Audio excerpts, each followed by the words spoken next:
విజయనగరం నుంచి వీళ్ళందరూ మాట్లాడుతాం, మన కార్యకర్తల మీటింగ్లో మాట్లాడుతూ ఉంటే నేను ఒకటి చెప్పాను, మీరు వాళ్ళని రానివ్వకూడదు వీళ్ళని రానివ్వకూడదు అంటే నేను అందరితోటి రానివ్వాలి. ఎందుకంటే ప్రపంచం ఒక్కళ్ళది కాదు. నా ఉద్దేశం ఎలా ఉంటుందంటే అవినీతి పరులు మన పార్టీలోకి వచ్చినా వాళ్ళు నీతివంతులుగా మారిపోవాలని కోరుకుంటాను నేను.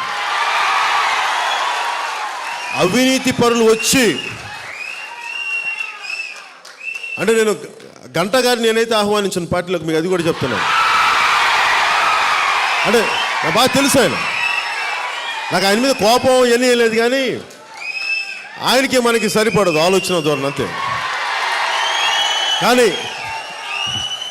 ఎలా ఉండాలంటే అలాంటి వ్యక్తులు, ఆయనని కాదు అలాంటి వ్యక్తులు వచ్చినా కానీ వాళ్ళు దోచిన ఆస్తులు ప్రజలకు ఇచ్చేయాలి, అంత సంస్కరింపబడాలని కోరుకుంటారు. అంటే ఇది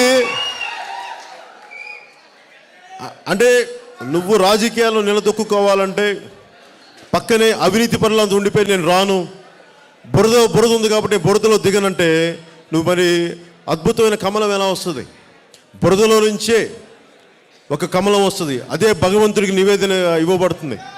అలాగే జనసేన కూడా అవినీతిమయంలో కూరుకుపోయిన రాజకీయ వ్యవస్థలో నుంచే వస్తుంది. దీనిని తీసుకెళ్ళి మన ప్రజలకి ఏదైనా మంచి చేయగలిగితే ప్రతి ఒక్కరికి అదే మన నివేదన. ఇందులో నన్ను తిడతారు, నాకు మట్టి అంటగడతారు, అన్నీ అంటగడతారు తెలుసు నాకు.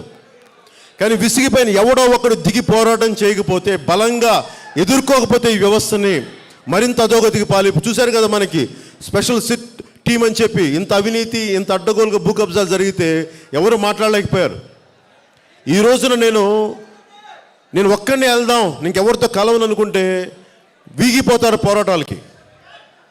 రాజకీయ వ్యూహం ప్రజలకు ఎలా కావాలి, మనకి ఎలా కావాలి అనేది రాజకీయ వ్యూహం నాకు వదిలేయండి. రాజకీయ శాస్త్రాన్ని, మిలిటరీ సైన్స్ని, పొలిటికల్ సైన్స్ని, సోషల్ సైన్సెస్ని చదివి అర్థం చేసుకొని అవగాహన చేసుకుంటూ ఉంటాను. అన్ని అవగాహన చేసుకున్నవాడిని. రాజకీయ ఎత్తుగడలు, రాజకీయ వ్యూహం నాకు వదిలేయండి, నేను ముందుకు తీసుకెళ్తాను.